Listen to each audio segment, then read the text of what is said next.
professor Stefan Salergi, professor convidado da Fundação Dom Cabral. Eu não vou dizer o currículo dele inteiro, porque senão eu vou gastar meia hora aqui para dizer todas as qualificações do professor. Ele é mestre em Ciência Política pela Universidade Federal de Minas Gerais, é pós-graduado em Administração de Empresas pelo Centro Universitário UNA, é graduado em Administração de Empresas também pelo Centro Universitário UNA, graduado em Relações Públicas também pelo Centro Universitário UNA. Então, para vocês terem uma ideia, o currículo dele está 2 folhas, acho melhor ele falar pessoalmente com vocês. Professor. Boa tarde, muito obrigado. Meu nome é Stefan Salergi, que deu Rui.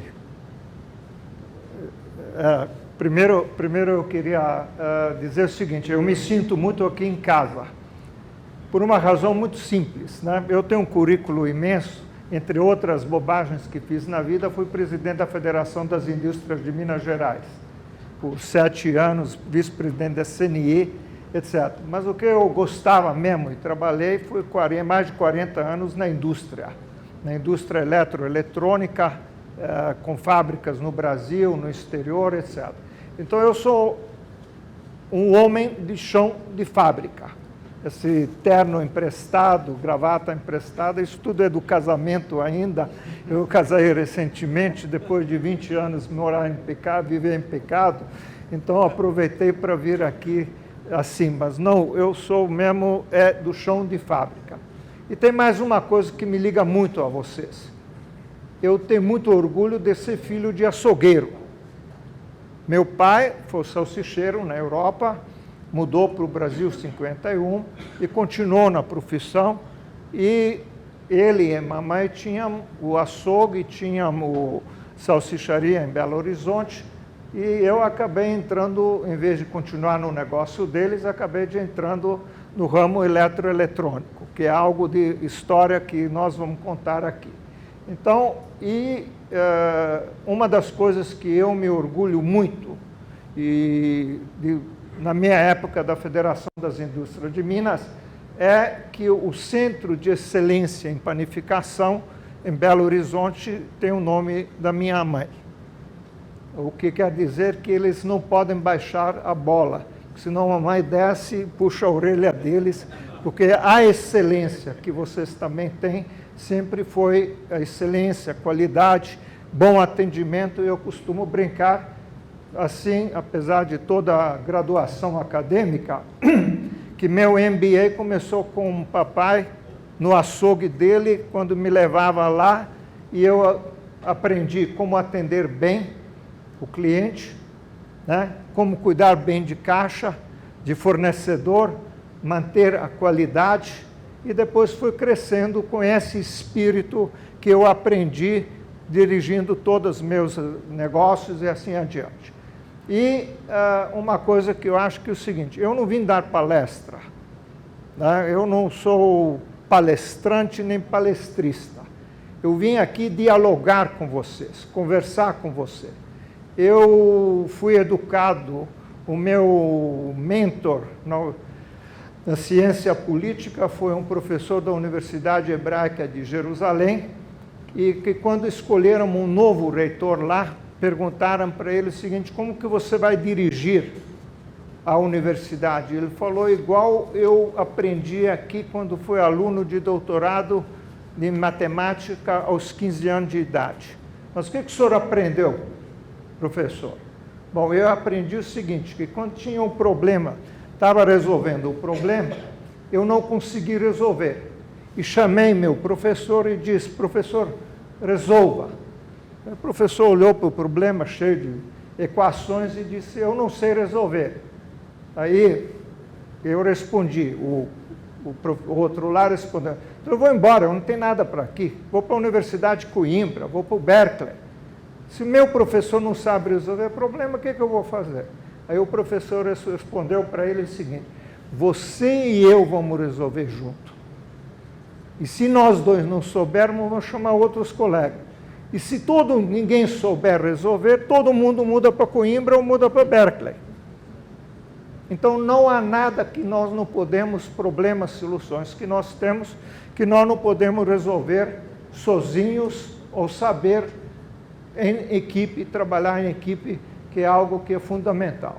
Então, vocês vão ficar impressionados que eu, em vez de pegar muitas aqui nas citações e trabalhos eu não estou pegando por sujeito de Harvard, não estou pegando da INSEAD, nem da nossa querida Fundação Dom Cabral.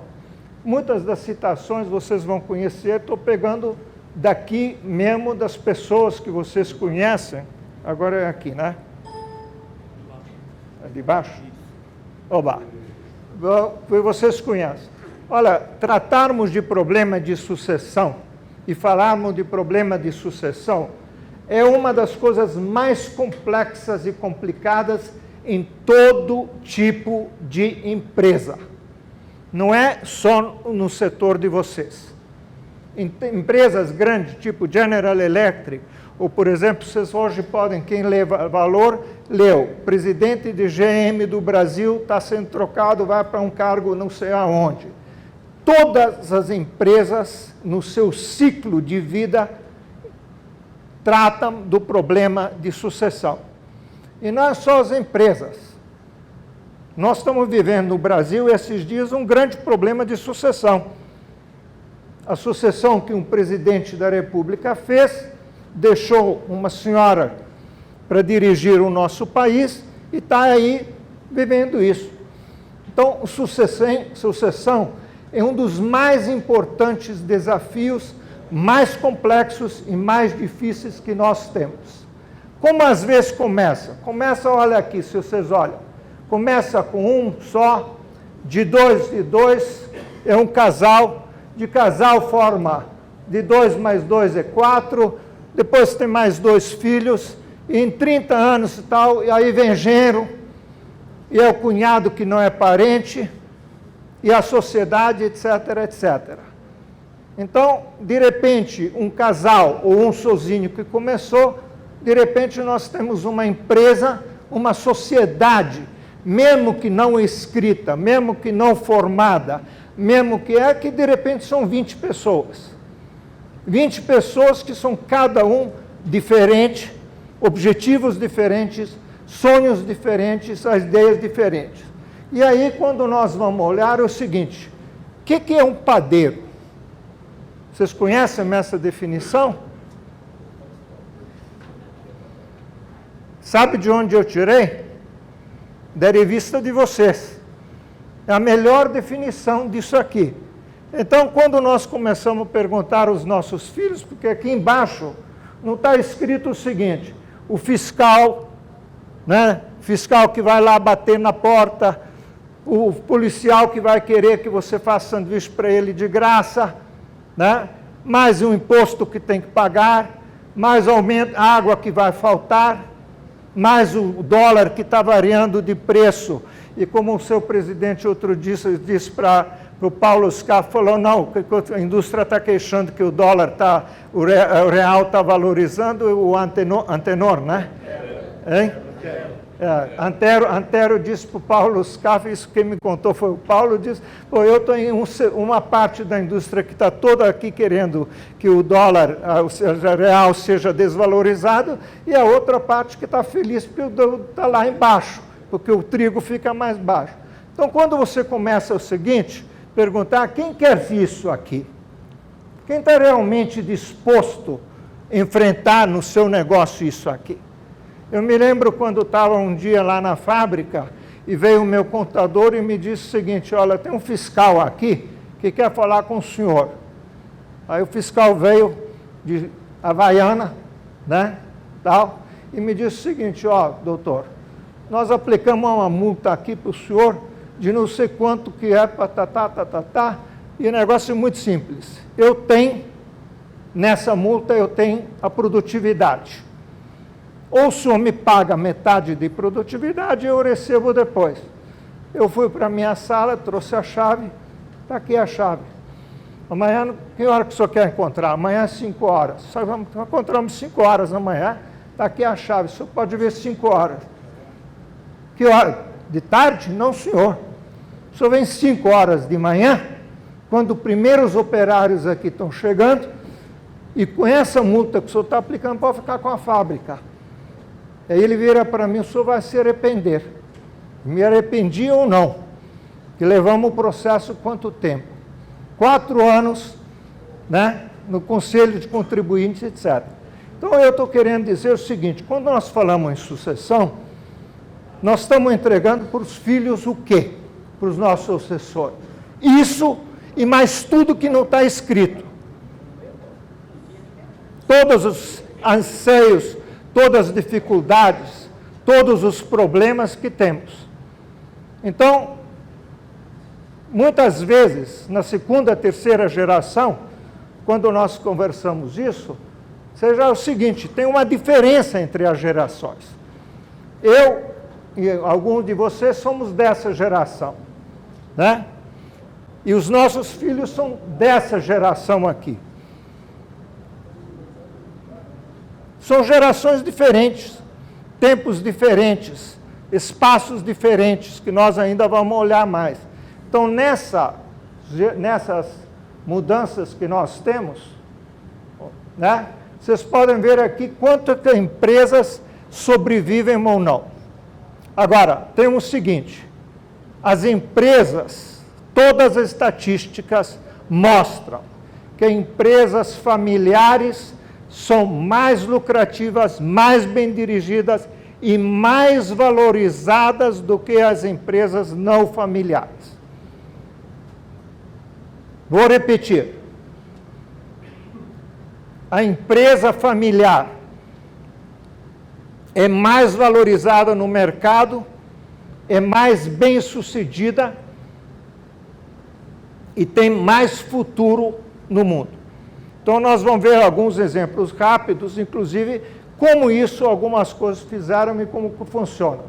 E aí, a primeira coisa é o seguinte, você tem várias gerações, onde nós temos diferenças, grandes diferenças entre pessoas. E aqui é importante saber o seguinte, essa é a geração que nós estamos tratando hoje. A geração anterior é essa aqui. Essa é anterior. E essa aqui, X, que era anterior. Cada geração dessa tem o seu próprio comportamento. Então, não adianta você pensar, agir, que essa geração aqui vai se comportar como a minha geração. Mas, tem certos valores básicos, que nós dois conversamos antes de palestra, né, que vão para todas as gerações. E nós vamos ver quais são esses valores, onde que eles vão. Então, aqui nas diferentes fases de vida, vocês têm como são essas gerações, como elas se comportam. O que a geração de hoje, os jovens de hoje, 19 anos, que tem, o que eles estão realmente querendo? Como que eles precisam? Vocês conhecem aquela, sem nenhuma ofensa religiosa, por favor, vocês conhecem aquela piada que Jesus Cristo não era judeu, era italiano? Porque aos 30 anos usava cabelo grande, era hippie, não trabalhava e morava com a mãe. Né? Então, as gerações, por exemplo, na Europa hoje, no Brasil isso é menos, tal, mas, por exemplo, essa geração Z na Europa, a grande maioria dos jovens não é que não tem emprego, ainda mora com os pais. Então, hábitos mudaram. Na minha geração, por exemplo, eu tenho filha de 25 anos, né? Perguntar a ela se ela tem namorado e perguntar a ela se vai casar. Na minha geração, a moça que não casava com 25 anos era tia. Né? Era para ficar para titia. O rapaz que até 30 anos não casava era esquisito. Né? Hoje, não sei como estava, falava, porque isso para não cair em tentação de falar mais uma bobagem, né? Mas então é isso. Essas coisas mudaram e tem que levar em consideração. Então, as aspirações são diferentes. E na geração nova, por exemplo, estudo é prioridade. Também tem uma outra coisa que é importante, né, que é o problema aqui de plugados. Hoje, quando de vez em quando eu perguntaria o seguinte: quem aqui na sala conhece Telex? Não, os que tiverem a minha idade não, por favor, né? Mais jovem. Telex. Tem um lá atrás que é jovem, dois. Esses dois devem ser, olharam no Google, né? Não. Por você falar em Telex, o pessoal diz, mas Telex é fax. Telefone celular, a velocidade de comunicação que nós temos, as mudanças tecnológicas, a quanto hoje estão mudando. Nós estamos hoje lendo nos jornais que tem automóveis sem motorista, já está em prática. Em Singapura, apesar que tem uma pessoa do lado, mas não dirige automóvel, só para ter segurança. Né? Vocês lembram ainda de algum de vocês, ou de nós lembramos, primeiros cartões, como que era para tirar cartão de crédito, o inferno que era? Hoje vocês imaginam, né, com cópia, não passava no coisa assim. Né? Quer dizer, essas mudanças afetam profundamente o quê? Não afetam só nossos negócios, afetam também a nossa relação de sociedade, afeta o modo de dirigir a empresa. E afeta, então, o que nós temos quando pensamos sobre o futuro? Primeiro, eu tenho uma alergia a esse negócio de herança e como que vocês chamam, de herdeiros. Por uma razão muito simples. Na minha família, só herdamos uma coisa: a oportunidade de estudar toda a vida, oportunidade de trabalhar. O dinheiro, claro que deixamos, claro que meu pai lutou para deixar alguma coisa para nós, claro que eu estou lutando para deixar, mas não é a prioridade. Então, a principal herança é a oportunidade de estudar, oportunidade de trabalhar. E aí, dentro desse aspecto, nós, quando falamos sobre educação para o futuro, quando falamos nisso, nós temos que começar a planejar. E planejar o que nós queremos na empresa. O que é nosso maior orgulho da empresa? Planejar desde o primeiro dia ou sempre planejar. E dentro disso vai o que é meu sonho, o que é realidade e o que eu vou realizar. Por exemplo, eu vou dar o exemplo da minha empresa. Depois de 40 anos, nós vendemos para um grupo espanhol, porque achamos que a sucessão que fizemos, em vez de termos herdeiros, entre os quais foram cada um para o seu caminho próprio profissional, né? Era melhor vender a empresa para um grupo que fosse mais competente do que nós. E conseguimos isso. Os espanhóis que compraram são melhores gestores, mas, apesar que nós éramos muito bons, muito bem-sucedidos, ao nível mundial, mas eles são melhor para tempos diferentes. Mas aí, nós três sócios sentamos e discutimos o que foi a coisa mais importante que nós fizemos na empresa. Ganhamos dinheiro? Ganhamos para não depender do INSS. Nos divertimos? Sem dúvida nenhuma. Na hora que os três sócios juntam e começam remanescências de cada bobagem que a gente fez, divertimento, é um negócio do outro mundo. Né? Trabalhamos muito. Mas sabe o que é o nosso maior orgulho? Que vocês também têm?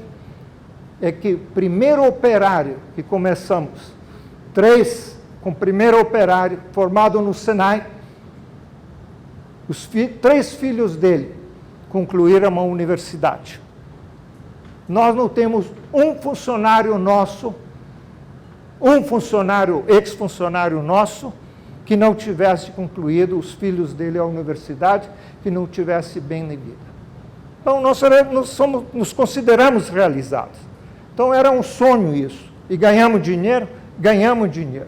Então, você tem que saber, né, se organizar, e dentro dessa organização, quando falamos preparar e planejar, são duas partes.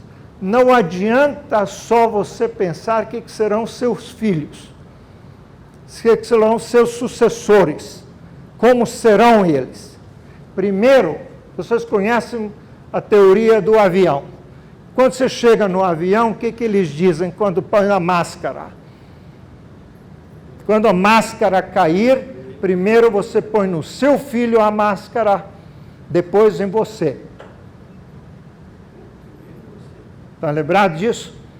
Né? Por quê? Primeiro em você, depois nos filhos. Ao contrário. Primeiro em você, porque se você não estiver pronto, se você não estiver bem, seu filho não estará, seus sucessores não estarão. Então, primeiro tem que você investir e planejar em você, na sua família, na sua organização familiar, na sua ideia de que você quer, como que você quer. Na medida que você vai se fortalecer gerencialmente, empresarialmente, psicologicamente, com ajuda ou sem ajuda, você vai poder ser o grande líder e mentor dos seus filhos.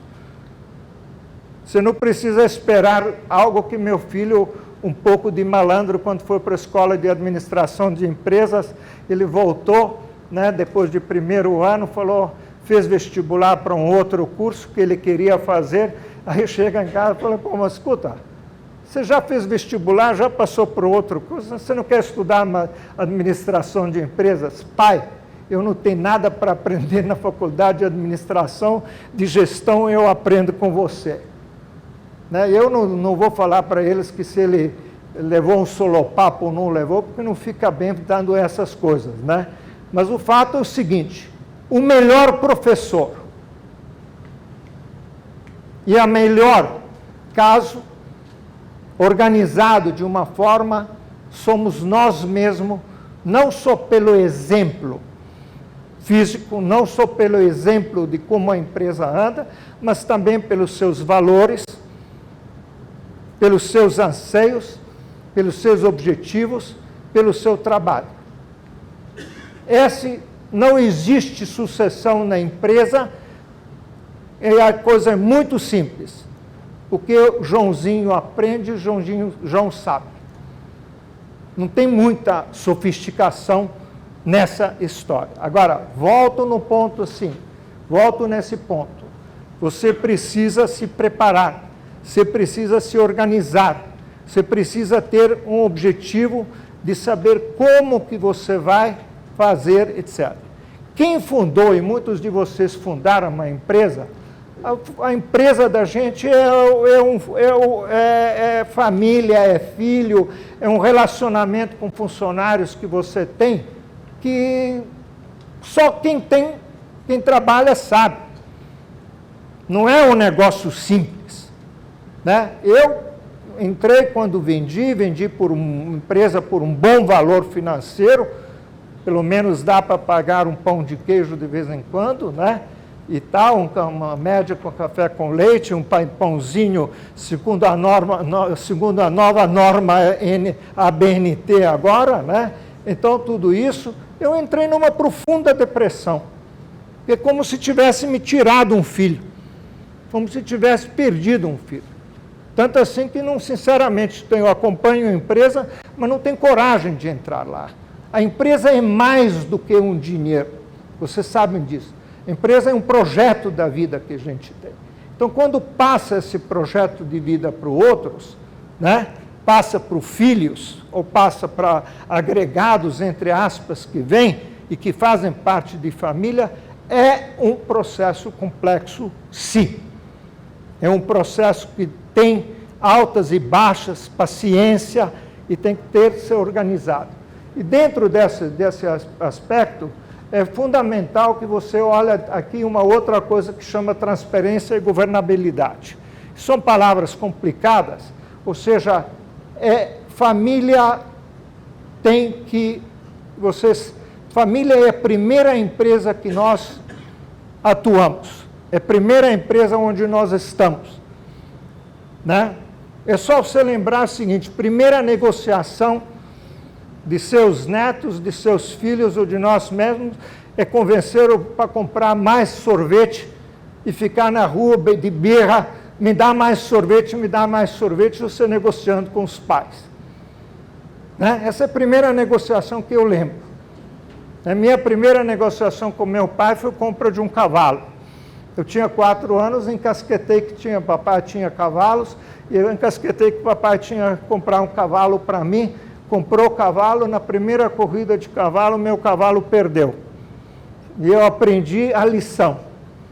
Não insista contra a vontade do pai, nem o pai deve ceder à sua vontade, porque o resultado foi que o nosso cavalo perdeu para uma égua e eu fiquei com esse negócio o resto da minha vida na cabeça. Então você precisa ter regras, você precisa ter diálogo, você precisa... Não dá para você, na família e na empresa familiar, esse é o problema, não quero te preocupar. Porque as consequências daquilo são consequências que todo mundo tem, ou são que arca com elas. Então é importante ter esse diálogo e sempre trabalhar na base de ganha-ganha. Agora tem uma outra coisa seguinte, a empresa familiar não é só empresa de família de sangue. A empresa familiar, e vocês têm muito entre vocês, são as sociedades que se formam.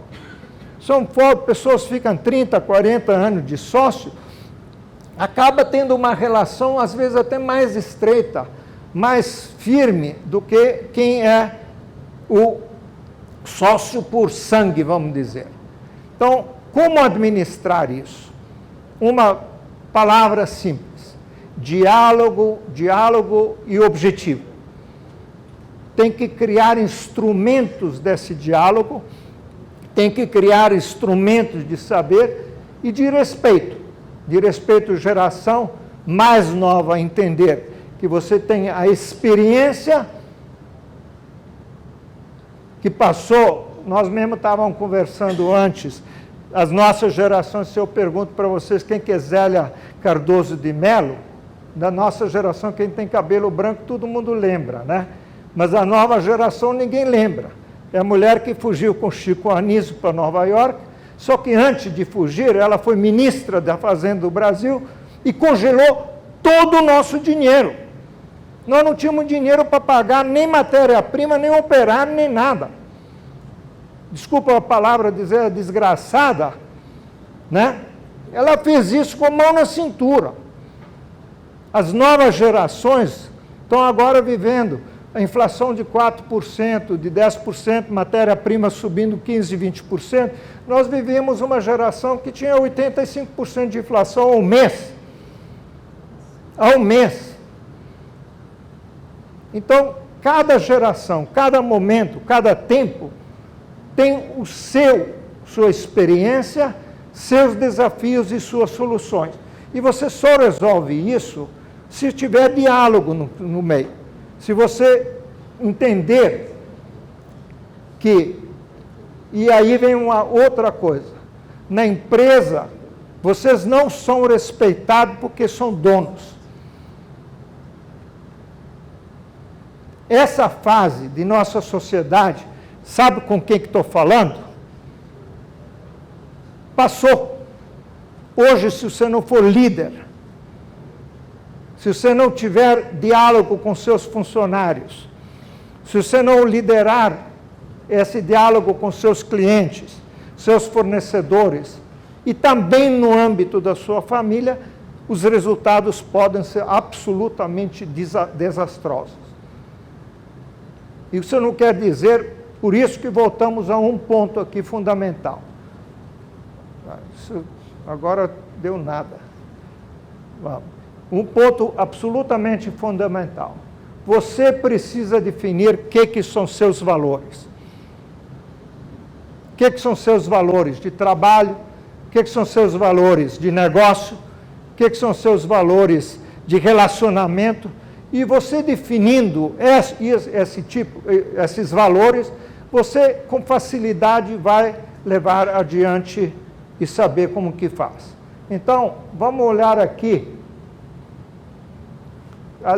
aqui é um rápido, sou um tipo dessa empresa, mas olha aqui, essas palavras aqui. Talento, liderança, honestidade, determinação e, sobretudo, uma vontade constante de evoluir, entre outras qualidades. Segredo do sucesso. Eu não vou ficar repetindo, porque todos vocês podem ler, tal. Agora vamos ver aqui mais uma outra coisa. Fui balconista, ajudante, confeiteiro, papapá.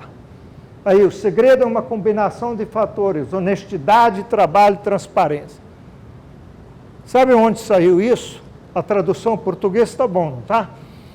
A tradução é de uma revista internacional chamada Harvard Business Review.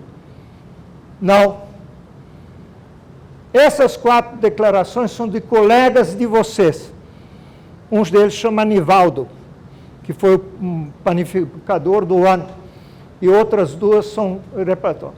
Então, vocês não têm nada para procurar o que acontece nos Estados Unidos.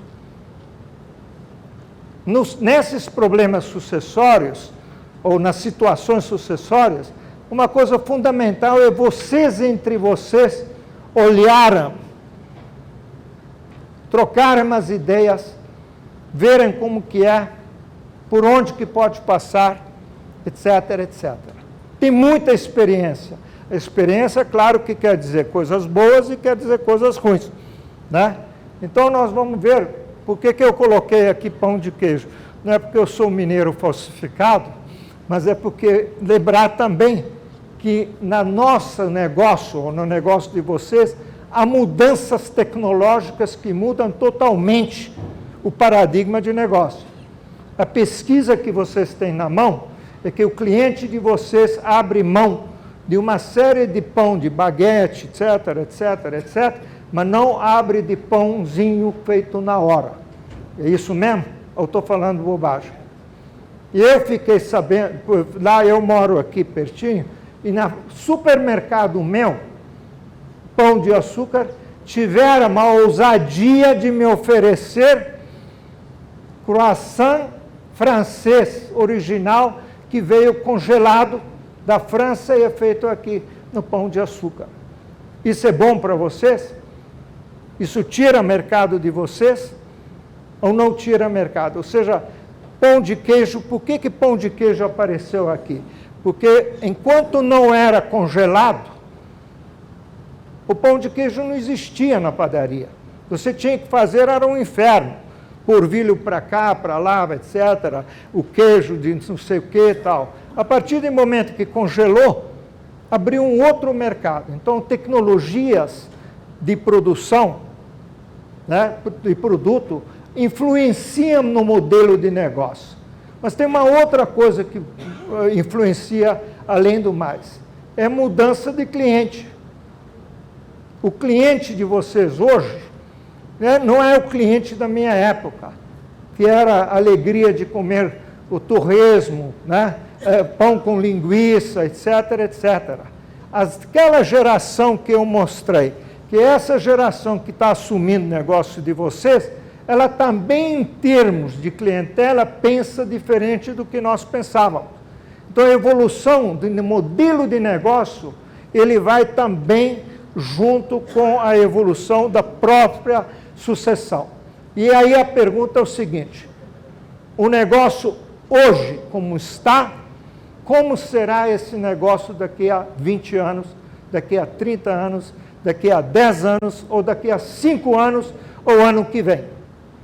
Por exemplo, a nova norma ABNT de pãozinho e problema de sal, né, que vocês estão diminuindo, fazendo um belo programa nisso aqui, aliás, parabéns, junto com a Ital, né, muda totalmente o negócio de vocês. 12 milhões de desempregados no Brasil, por enquanto só oficialmente 12 milhões. O que quer dizer isso para o negócio de vocês? Ciclos econômicos, o Estado voraz, mudança desses tipos de coisas, né? Tudo isso influencia não só no seu negócio, como influencia no negócio, no modelo de sucessão. Pensar o seguinte: se quem vai me suceder, ele tem que estar preparado para uma outra fase de negócio. como está preparado, né? E aí, só para começar é o seguinte, vocês conhecem esse senhor e conhecem essa senhora também, né? Essa senhora é dona de Balas Heran, em Uberlândia. Alguém de vocês conhece? Assim? É uma fábrica razoável, exporta, tal, etc. Mas esse senhor aqui chama-se Alair Martins, de Martins, Logística Martins, uma empresa hoje de fatura 6 a 8 bilhões de reais por ano, o maior distribuidor. Ele fez a sucessão dele. Na sucessão do senhor Alair, né, o Juscelino, que é o filho dele, assumiu, e hoje, por exemplo, toda a sucessão foi feita, toda a programação foi feita pela Dom Cabral, diga-se de passagem, né, é um ex-presidente, se não me engano, de Colgate, que está dirigindo a empresa. Então, você tem sucessão também, uma outra parte. Os seus filhos e seus familiares são acionistas. Então, por exemplo, um dos colegas de vocês tem uma filha que é um filho que é nutricionista que continua no negócio de vocês. O outro tem um filho que é veterinário, né? E um engenheiro. Nenhum dos dois continua. Mas os dois são acionistas, todos eles são acionistas. Agora, acionista que fica em casa esperando para você morrer, para herdar, não. Eles também podem trazer todo o conhecimento que eles têm de fora da empresa para dentro da empresa. Porque se, pela lei, pela legislação, serão os herdeiros no negócio. Então, esse canivete suíço não tem nada a ver com vocês, a não ser que alguns, certamente 90% têm esse canivete. Mas essa é uma empresa de 120 anos. Só fabrica canivete, agora depois que entrou. E é uma empresa familiar. Uma empresa familiar na Suíça. Qual que é a diferença entre empresa familiar europeia e empresa familiar brasileira, a empresa brasileira? Não estou falando familiar. Na Europa, ninguém conta com o governo. Nos Estados Unidos, ninguém conta com o governo. Nós criamos um desgraçado modelo econômico nesse país, onde dependemos e administramos demais o governo, através de todos os seus tentáculos. Então, a nossa luta não é só a favor do mercado. Nossa luta é muito maior. Nós temos um sócio, né, que persiste em ficar no cangote da gente, que se chama o governo. Então, vocês têm inúmeras empresas aqui, por exemplo, Votorantim, que vocês conhecem, que fizeram uma bem feita sucessão. Vocês têm outra empresa aqui também, além de Votorantim? Marco Polo, que eu conheço pessoalmente.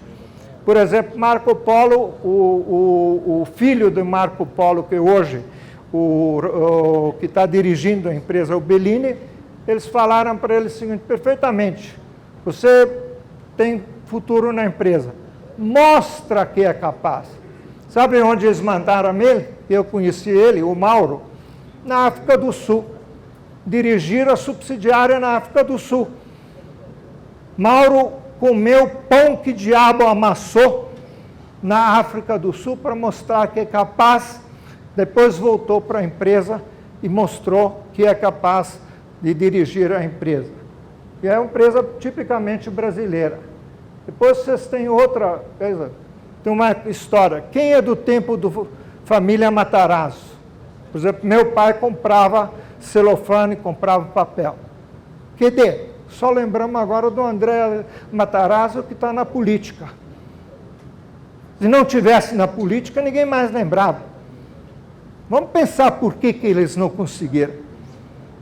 Por que Baby Pignatari, por exemplo, alguém lembra dele? Né? Grande playboy, comprou a fábrica de fechecler do meu sogro. Né?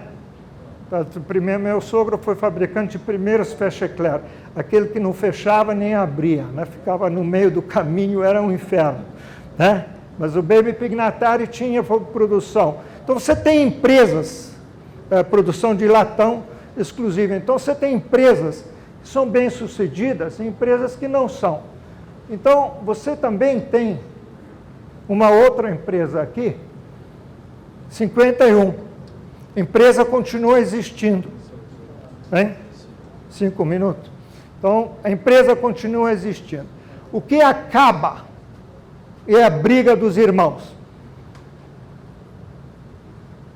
Quando começa a briga pelo dinheiro na empresa e nós não somos capazes de organizar, esquece que a empresa só tem um futuro. Todos ganham e você é aquele que perde. Então, dentro desse negócio de gerações, minha filha é dentista, pós-graduada na Universidade de Califórnia, nos Estados Unidos, está trabalhando lá, coordenando uma clínica, e nós tivemos um quiprocó esses dias, né?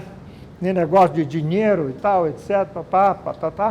E aí ela me mandou esse artigo aqui que eu recomendo muito para todos lerem, tá? Que é o seguinte: o que a minha filha, dizendo o seguinte, o que a minha geração quer? O que nós estamos querendo, como que nós pensamos ser? Então, efetivamente, nós temos uma diferença de gerações que nós temos que ver como que nós vamos incluir. E aí, é importante saber o seguinte: quais são as competências que nós vamos ter para o futuro? Olha aqui, entre essas competências que tem, né, de qualidade, são, além de competências fundamentais de conhecimento técnico, competências que faz-se como comunicação, colaboração, você tem hoje, e cada vez mais, essas de caráter: curiosidade, iniciativa, persistência, adaptabilidade, liderança e preocupação social.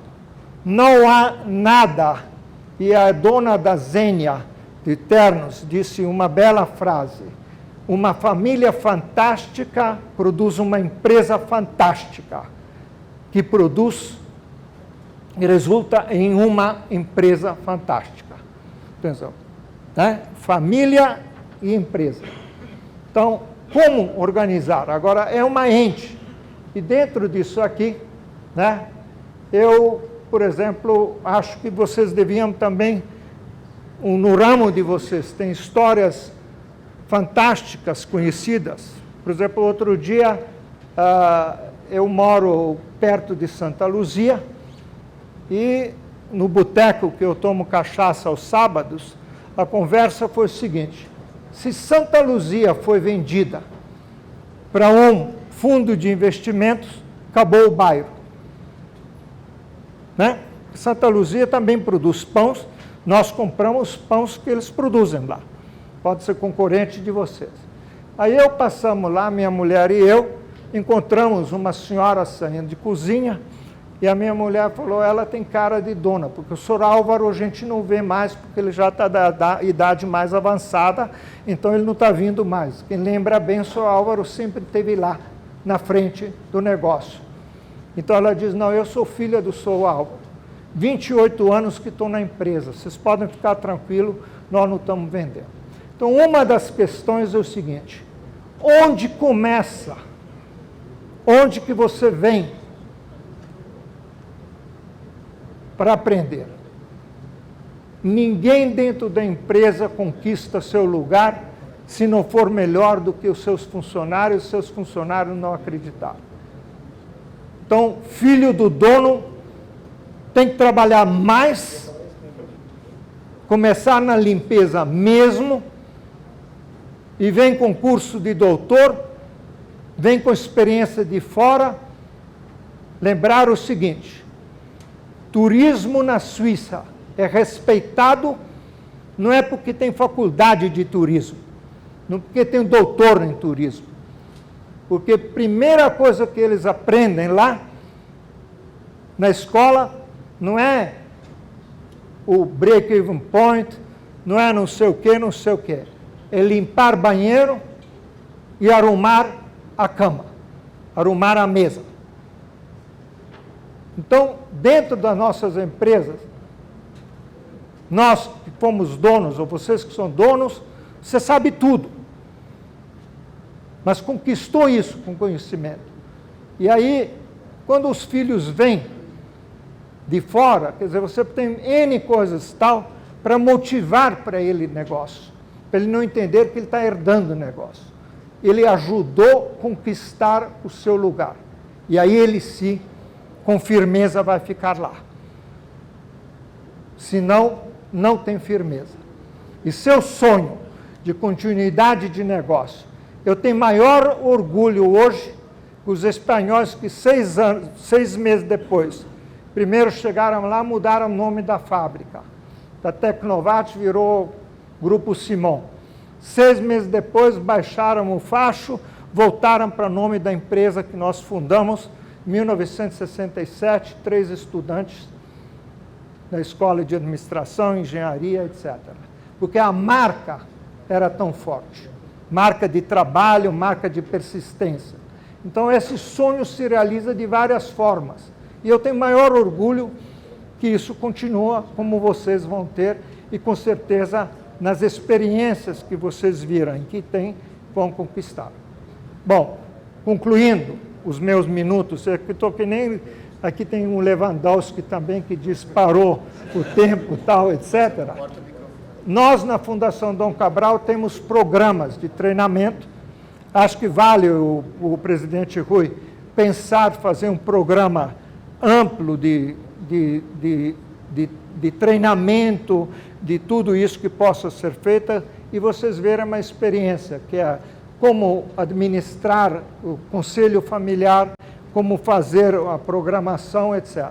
Isso, hoje, tem mais de 800 empresas, né, que nós fizemos na Fundação Dom Cabral, com enorme sucesso, entre elas Marco Polo, VEG, Votorantim também, etc., etc. Então, essas experiências também não deixam de ser válidas. Muito obrigado.